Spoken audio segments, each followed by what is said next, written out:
রাজপথে নামতে হচ্ছে। অথচ গণঅভ্যুত্থানের পরবর্তী সময়ে অন্তর্বর্তীকালীন বিচার ব্যবস্থার সূচনায় দরকার ছিল আওয়ামীকে নিষিদ্ধ করা। আজকে অন্তর্বর্তীকালীন সরকারের কাছে একটি প্রশ্ন রাখতে চাই, আওয়ামী নিষিদ্ধে আপনাদের এত ভয় কিসের? আমরা তো আপনাদের উপর অতিরিক্ত কোনো জিনিস চাপিয়ে দিচ্ছি না, বরং আওয়ামী অপকর্মের প্রাপ্য ফলাফলটুকু তাদেরকে দেওয়ার কথাই বলছি। আপনারা জানেন এই আওয়ামী সরকার ক্ষমতায় আসার পর থেকে যে অপকর্ম করেছে সব আপনাদের সাথে বর্ণনা দিচ্ছি। 2009 সালে বিডিআরদের সাথে দ্বন্দ্ব লাগিয়ে 57 জন সেনা কর্মকর্তাকে পরিকল্পিতভাবে আওয়ামী লীগ হত্যা করেছিল। আপনারা জানেন 2010 সালে যুদ্ধ অপরাধী আখ্যা দিয়ে দেশের গুরুজনদেরকে পরিকল্পিতভাবে আওয়ামী সরকার হত্যা করেছিল। আপনারা জানেন 2012 সালে সাগর নদী হত্যা মামলা হয়েছিল, তারা পরিকল্পিতভাবে হত্যা করেছিল।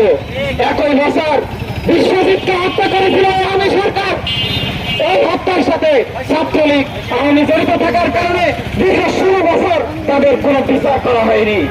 আপনারা জানেন 2014 সালে দেশের 18 কোটি মানুষের ভোটাধিকার হরণ করে এক দফা নির্বাচনের এক কালো অধ্যায় তারা রচনা করেছিল। আপনারা জানেন 2016 সালে বাংলাদেশ ব্যাংক লুটপাট করে 8 কোটি 40 লক্ষ ডলার লুটপাট করেছিল আওয়ামী এমপি মন্ত্রীরা। আপনারা জানেন 2019 সালে বুয়েটের মেধাবী শিক্ষার্থী আপনার ভাবকে ক্যাম্পাসের ফুটিয়ে ফিটিয়ে হত্যা করেছিল ছাত্রলীগের সন্ত্রাসী বাহিনীরা। আপনারা জানেন 2024 সালে রেলওয়ে বিসিএস ক্যাডার প্রতিযোগিতায় পরীক্ষায় বিসিএস প্রশ্ন ফাঁস করা হয়েছিল এবং আপনারা জানেন সর্বশেষ জুলাইয়ে ছাত্র জনতার উপরে নির্বিচারে নির্বাসন করে এক কালো অধ্যায় রচনা করেছিল আওয়ামী সরকার। শুধু কি তাই, আপনারা জানেন দীর্ঘ আওয়ামী শাসন আমলে দীর্ঘ 16 বছরে মানুষের বাক স্বাধীনতা কেড়ে নেওয়া হয়েছিল। আপনারা জানেন গাড়ি টিভি পাঞ্জাবিকে তারা শিবির ত্যাগ দিয়ে অসংখ্য নিরীহ নেতাকর্মীকে অসংখ্য নিরীহ মানুষকে তারা জেলে নিক্ষেপ করেছিল। শুধু কি তাই, ক্যাম্পাসে ছাত্রলীগ সাধারণ শিক্ষার্থীর মোবাইল চেক করে মারধর পর্যন্ত করেছিল। শুধু কি তাই, আপনারা জানেন এই দীর্ঘ 16 বছরে সবচেয়ে বাংলাদেশের ইতিহাসে আওয়ামী লীগ এক দীর্ঘ কালো অধ্যায় রচনা করেছিল। আজ বাংলাদেশের সকল রাজনৈতিক দল তারা আওয়ামী নিষিদ্ধে গুরুত্ব দেখাচ্ছেন না, তাদের বিষয়ে একটি কথা বলে দিতে চাই।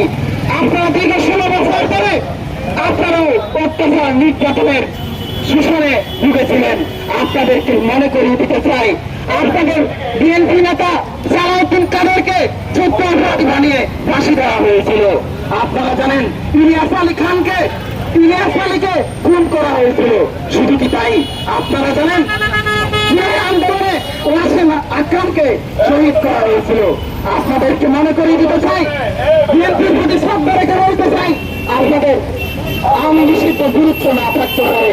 আপনারা চলে যান সেই ওয়াসিম আকরামের পরিবারে, আপনারা চলে যান ইলিয়াস খান পরিবারে, আপনারা চলে যান সালাউদ্দিন কাদের চৌধুরীর পরিবারে, তাদের পরিবারে আত্মনাথ, বাবা হারা সন্তানের আত্মনাথ, স্বামী হারা স্ত্রীর আত্মনাথ বুঝিয়ে দেবে আওয়ামী নিষিদ্ধ কতটা গুরুত্বপূর্ণ।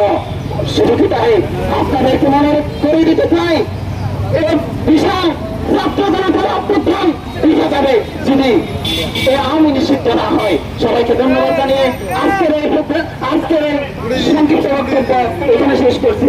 ধন্যবাদ সবাইকে।